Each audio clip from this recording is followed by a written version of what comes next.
Are you seeking fulfillment for your life? Do you want freedom from fear? That's why we're here. Welcome to Jesus 101, introducing you to the real Jesus. And now, here's your host, Elizabeth Talbot. Welcome to Jesus 101. Thank you for once again joining us for this series that we have entitled Radical Discipleship. Radical discipleship, real, authentic, go all out there discipleship. Well, a lot of people think that discipleship is like a ladder that you have to climb and be holy enough to be able to call yourself a disciple, a follower of Jesus. But disciple the Greek word is methetes, which means you're a learner. We're going to be learning all of our lives. And disciple is the person that decided to follow Jesus, and usually is because they found something extraordinary. As a matter of fact, we have a tagline for our series, Ordinary People Accepting Extraordinary Grace. And we are going to talk about a disciple today that had a few dysfunctionalities, and some of them I can really relate with. And so I have brought a prop that I want you to see, and I actually went and bought it. And some of you might be familiar with this little plane because it's in a movie by Disney planes. But this little plane reminds me that I used to have an anxiety that was paralyzing. Do you worry a lot? Or is anxiety like a permanent mood for you? Well, some of us have some phobias, some anxieties that are paralyzing. And I used to have this phobia, and it really was a phobia of flying. I mean, if I had to get on a plane, I had to be medicated in a good way to get in the plane, because I would get so nervous that I would get so tight that I could barely breathe. And and now it's unbelievable, because now I fly sometimes 3 or 4 times a week. And back then, I couldn't get on a plane. And I used to do all kinds of spiritual exercises and imagine, Jesus holding the plane. And then I could get my reservations done. And I definitely was anxious about flying. And I actually had a very good reason. I used to tell people, well, if a car runs out of gas, you'll just stop. Nothing will happen. If a big ship runs out of gas, I guess it will float. If a plane runs out of gas, you're in trouble. And so I was very anxious. As a matter of fact, it was my constant mood if I had to be on a plane. And I used to travel with a Bible. I still do for other reasons, but I had the Bible with me so that when turbulence used to start happening, I would open it in John chapter 14, verse 27, where Jesus says, I'll give you my peace, a different type of peace that is not of this world. I would read that verse over and over again because the anxiety wouldn't leave me. So when it became pretty obvious that I was going to do this for a living and I was going to fly all over the world, I said to God, okay, we're going to have to do something about this, because I'm going to die if I have to fly once or twice a week. And let's make a deal, I said to God. I'll be a minister. I'll actually be preaching all over the world or whatever. And you take away my phobia. You take away my fear of flying. And I'll preach. I'll do whatever you want. But take away my anxiety, because it's so big that I can't do anything about it. Today we're going to talk about a disciple that has been misunderstood, and actually he had a lot of anxiety. And I'm so thankful that Pastor Mike Tucker is with us once again. Welcome, Mike. Thank you. It's good You to like be my here, little plane? That is lovely. Isn't it a lovely little? I have a 2-year-old grandson who would absolutely adore that. No, I'm sorry. That's my prop. That's I can buy it. Yeah. That's a shame. I can buy another one. I was hoping that maybe you would be gracious and give it to me. I mean, don't we pay you well enough for you to go Well, get let's them? see. If you cut my salary in half, what you're paying me to be here, half a zero is how much? I forget. Well, fine. Yeah. Tell everybody that you're doing this because you're a nice guy. That's obviously. I mean, that's... That is true. No, and we are very thankful that Mike is... I'm doing this because you and I agree on the gospel. That's exactly that's why we I'm do here. things together, because That's why I'm here. we believe the gospel is very simple. That's As a right. matter of fact, it has 7 words. He who has the Son has life. That's Has it. life. It's not an obstacle course. Discipleship is not... like the Olympics, that unless you do it in a certain way, you're not going to get a medal. Discipleship is simply ordinary people accepting extraordinary grace. That's right. Yeah. Do you have any anxieties?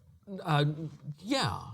You are of very course I anxious do. about being with me on the set. Yeah, that always frightens me because I never know what's going to come out of your mouth. Yeah, that's So true. or what prop you're going to bring that they Yes. expect me to do or wear or whatever. you Yeah, know. or what you're going to wear. Yeah, that's always frightening. Yeah. But there are certain things that do leave me awake at night worrying, and usually it has to do with ministry issues. If there's not enough money, if we have a big event or something, and I'm enough of a control freak on some of those things that I do worry about it, and I just have to relax and say, all right, Lord, this is yours and it's not mine. I'm showing up. I learned a lot about myself when I went through hard times in my life, because I actually had to go get help to get through it, and I have talked in the past about the mentor I had who was wonderful. But I am a person that can be paralyzed by anxiety if I have a phobia. My 2 big phobias are planes and dentists. And dentist. Oh, wonderful. Wonderful. And you know that I've been having a hard time I this know. week with I broke a tooth right before the TV series. Yes, and, all right. and God had to help me in my mind to calm those fears. And now I fly for a living. Yeah. And You and I both are on planes constantly. yes, and now I'm asleep when the plane is taking off. And Is that before right? it would be really a phobia. Yeah. And God had to deal with it.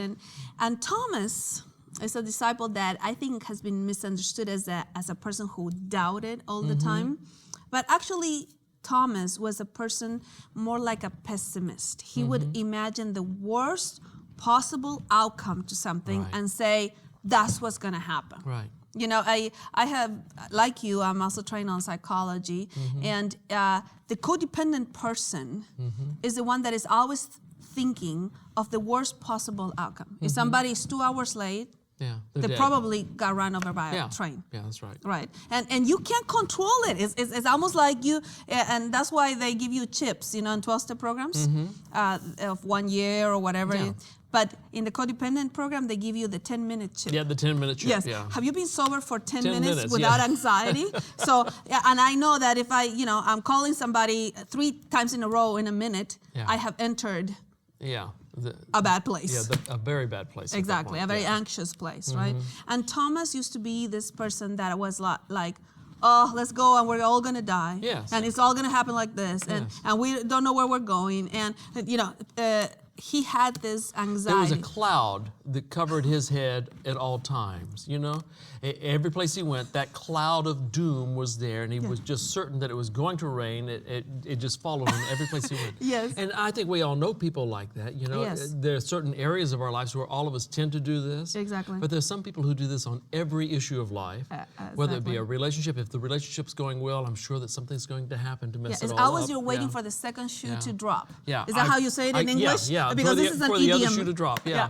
I just got this great job. I love everybody. I wonder what's going to mess it up. Exactly. Because something's going to happen. I just feel it. It is a blessing when God allows you to go through difficult things and you find so much about yourself that you didn't know. And part of what I had to find about it were self-sabotaging mechanisms. Yeah. When you are like going to an interview for a job and you're already, we all talk to ourselves. A few of us talk aloud like you, but not most of us. So You've been listening again. yes, in the green room, no, That's just right. kidding. But we have self-talks. Yeah. So some people are looking at themselves in the mirror, putting the coat on, ready for the interview, and already saying, I'm going to fail. Yeah. I'm sure there's going to be somebody more qualified. I'm sure that something will go wrong. Yes. And so that is a constant mood of anxiety and self-deprecating. Is that a good word? Yeah. Self-deprecating self-talks. Yeah, that's right. One of the things that I'll do as a counselor is help people change their self-talk. Changing your self-talk can change not only your opinion about yourself, but also the others in your life. It also can change your mood towards faith. Changing the self-talk from, God's going to let me down to God never lets anybody down, Yes. and God's in control and not me, and I can trust Him. Changing that self-talk begins to change you. I've had people write it down on the new slogans on Post-it notes, put it on the dashboard of the car, put it on the mirror where they shave in the morning, put it on the refrigerator. It's something to remind them that there's another way of looking at this, and changing the way I view it can actually change the outcome. It is very important what you're saying, because when I went through hard times in my life, and most of our audience knows that I was divorced after 15 years of marriage, in that in-between time, I didn't know God had for me a wonderful marriage waiting for me. And, I've been married to my husband for 15 years and now. Patrick is a wonderful man. It is a wonderful man, very patient I know I man. tease you about that, he's a saint because he puts up with you. Yeah, but he's a good man. He is a and good you've done man, well. and I could have never imagined the life I have right now 20 years ago, right? But I had to fill my office with slogans to diminish my anxiety, because I was like, what if I stay by myself for the rest of my life? Can I handle this? What if it doesn't? And so there is a behavior called what-ifing. Yeah. That we study in psychology. And it's when you are starting to imagine the worst possible outcome at all times, and you drive yourself crazy saying, but what if? Yeah. What if, okay, you have a job for a year. Okay, but what if they don't renew the contract for the second year? Right. What if the baby is born with a defect? Yeah.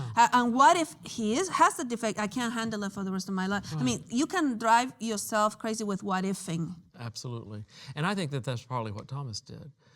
It wasn't just that Thomas doubted. I think Thomas was frightened. He's always... A lot of anxiety, a lot of fear, and a lot of what-ifing, as you've just said. Yes, and as a matter of fact, sometimes he would say, okay, fine, let's go to Jerusalem, we're all going to die. Yeah, he would just resign. All right, if we're going, we're just going to die. Let's get ready for it now. Let's expect the worst. Some people think Thomas didn't have courage. Yeah, well, he went to Jerusalem. Not only that, he says, let's go with him and die. Yeah, so he did have... If you expect to die, if you go and you go anyway, all right. Yeah, and many times in our lives, that's not a coward. And many times it becomes a self-fulfilling prophecy. That's right. I'm going to fail, and guess what? And you fail. Yeah. That's In fact, they did some studies showing that the best predictor of a student's score in a class was their self-prediction before the class. Wow, I didn't know that. More than IQ, more than anything else. If you went in there thinking, I'm going to make an A, they got an A. If they went in there thinking, I'm going to fail this thing, they failed it. Wow. And so the student's own prediction of outcome is the best predictor of performance. Well, Thomas always imagined the worst possible outcome. We have different, he's always in the second group. Remember that we said that the 12, we have 4 lists in the 3 Gospels and in Acts, the list of all the 12 disciples. And Thomas is always in the second group. So we have a group of 4 that always are the same group. Peter, James, John, and Andrew. That's always are going to be in the first group. Yeah. The second group always will have Thomas in it. So Thomas is a person that is like in the middle of the hierarchy of the disciples. We also have another name for him, Didymus. That means the twin. So we don't know. I guess he had a twin. I wonder if his twin was just as filled with anxiety as was his brother. Maybe the twin was always positive. Who knows? Yes. I don't know. Maybe it sometimes happens, right? In families, and one has. They're polar opposites. But he was definitely a pessimist, and we're going to show you a couple of places that, for example, one of them is John chapter 11 when Jesus is going to resurrect Lazarus.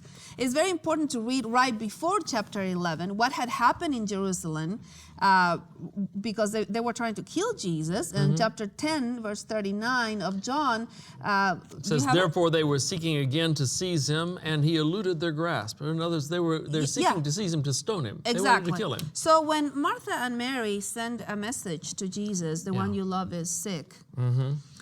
And Jesus says, we're going to go. We're going to delay a little bit because of the type of miracle he was going to do. That's right. But he says, we have to go. Yeah.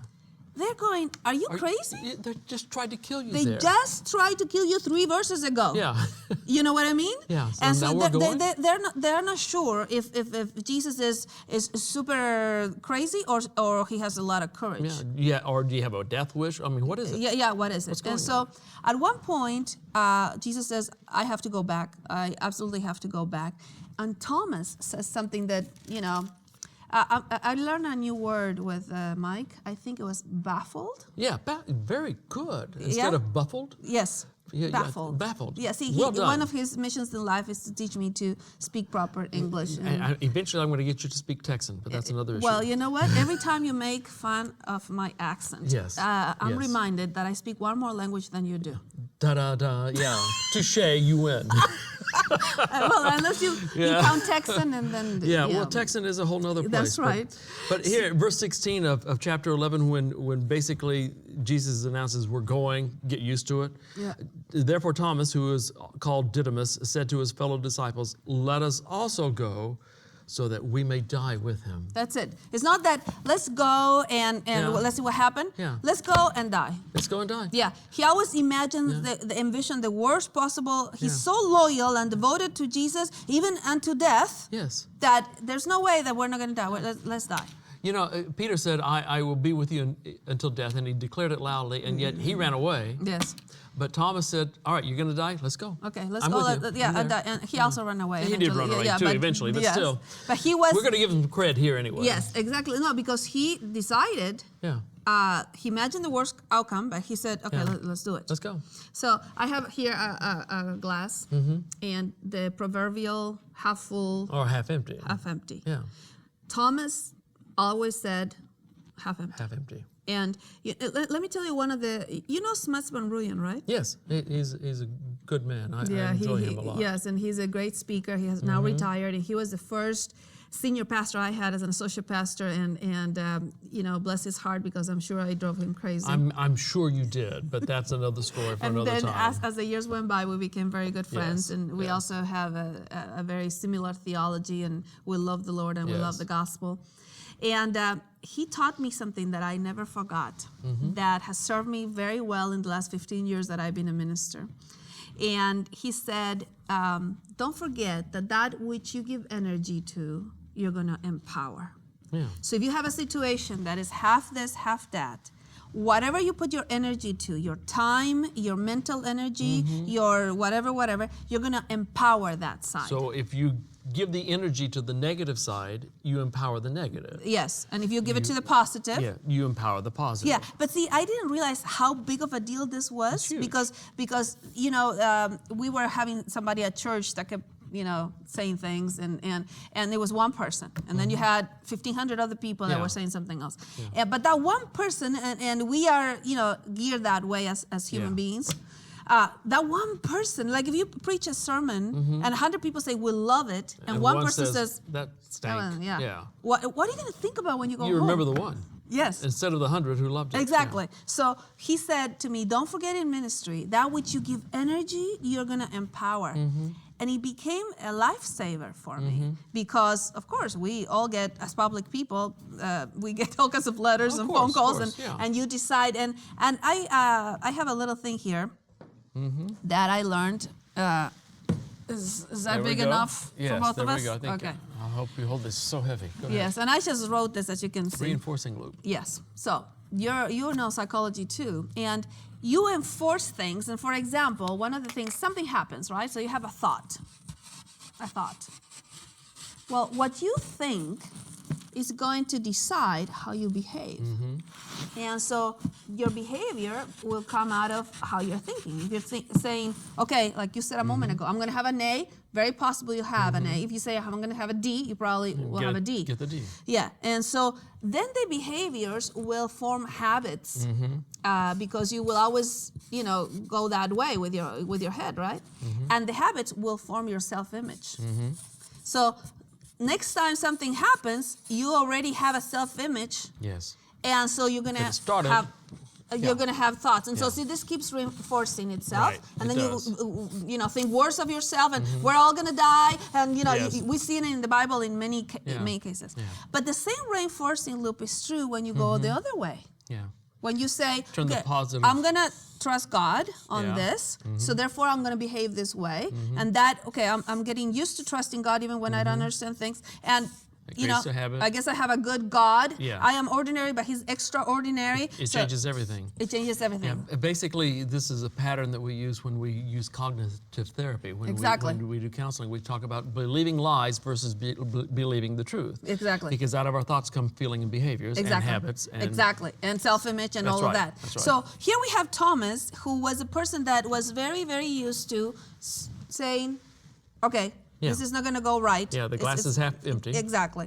And we're not going, you know, it's not going to happen. Yeah. So when Jesus dies and they tell him He's he alive? resurrected, Yeah, I'm not going to believe he that. says, you know what? I knew he was going to die. Yeah.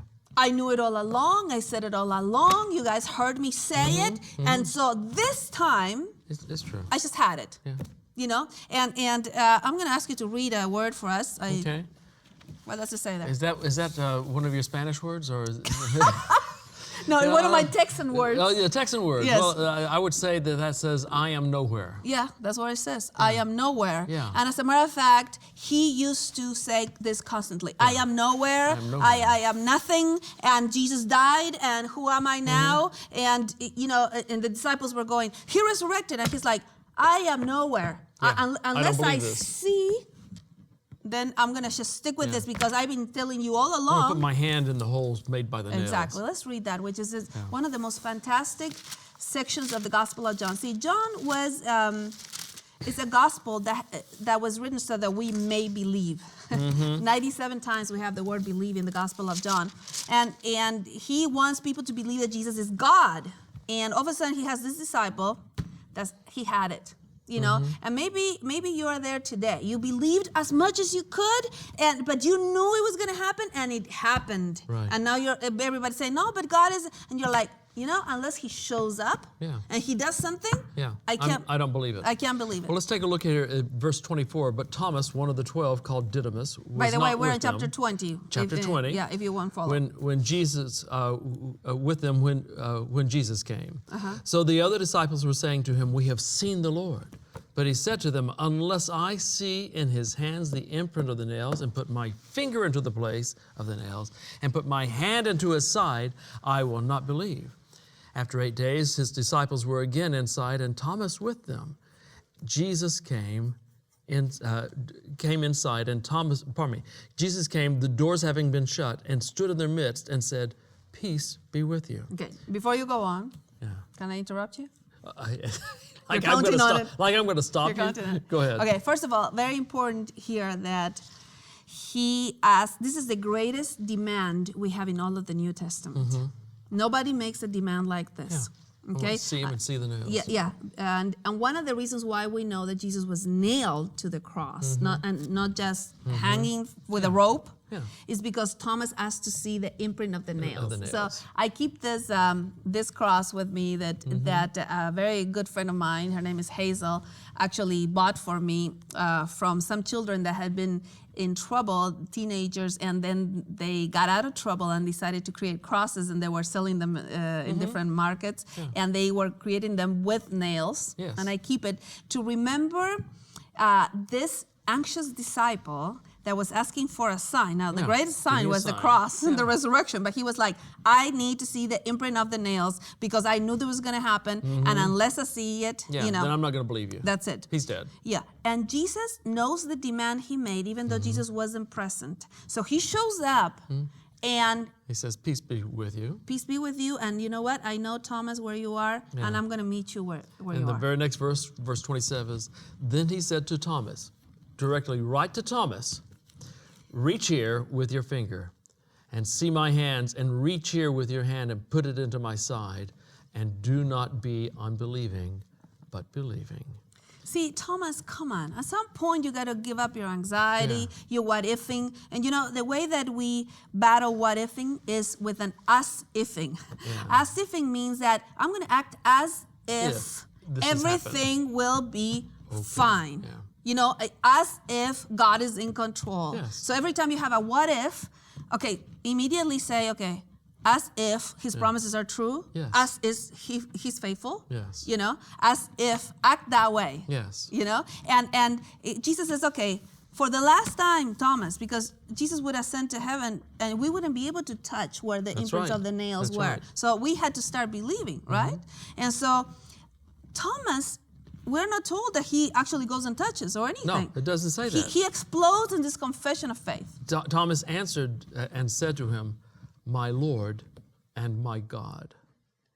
It's you. You're here. You're my Lord. You're my God. It's the biggest Just an confession explosion. we have Yeah. because you know how John started saying in the beginning was the Word and the Word was with God and the Word was God? Yeah. Well, nobody else in the 4 Gospels calls Jesus God other than Thomas. They call him Son of God, which was a royal title. Yeah. But Thomas at that moment makes Calls a him leap God. of faith and Yeah. leaves his anxiety aside and says, okay, let's take a deep breath and you're going to be my Lord and... God. And not exactly a doubter at this point, because he's making a stronger declaration regarding the identity of Jesus than anybody does in any of the Gospels. Isn't it something? Yeah. My Lord and my God. See, Thomas was always wondering, when Jesus would say, I'm going to go to heaven. Thomas was always anxious. Yeah. We want the map. Can we go? Yes. When are you coming back? Yes. How are we going to get there? We don't know even where we're going. He's already worried about the obstacles. Exactly. The anxiety was hitting him. Yes. And killing him. Like children watching their parents keep putting on their coats, going out the door, and they're with the babysitter. Exactly. Where are you going? Exactly. Where are you going? Can we come with you? When are you coming back? Yeah, but see, all of us have that side. Yeah. It's like, okay, are you with me? I mean, my mom is sick. Are you with me? Yeah. And my mom died. Is God with me? Yeah. And I mean, you can really easily go to the what That if? very dark place, yeah. Yeah. And so at some point, you got to make the leap and say, I'm going to believe. And when I cannot see his hand, I'm going to trust his heart. Yeah. Because I've seen his heart at the cross. And I am going to stick with that. And Yes. he's going to be my Lord and my God, even if the heavens fall. That's right. And at some point, all of us need to make that leap of faith. With our anxieties. And poor Thomas, he kept saying, I am nowhere. But the fact is, when you come to a place where you surrender your anxieties, and perhaps this is you, perhaps you keep thinking, maybe this is your self-talk, like Mike was saying. Maybe you are one of those people that always says, I am nowhere, I am nowhere, I am nowhere. Well, when you surrender this type of philosophy and anxiety to God, in the light of the cross, you see that you can read this very differently. You can also read it, I am now here. Because it also says that. It says, I am nowhere, but you can also read it positively and say, I am now here. And at some point, Thomas came to believe that Jesus was his Lord and his God, and he said, I am now here. And that's my story, and I'm sticking to it. See, there comes a time when you have to make a decision. Yes, we are ordinary people, but we have encountered extraordinary grace. And we can trust that we are now here because the cross is the place where God has met us and has taken all of our anxiety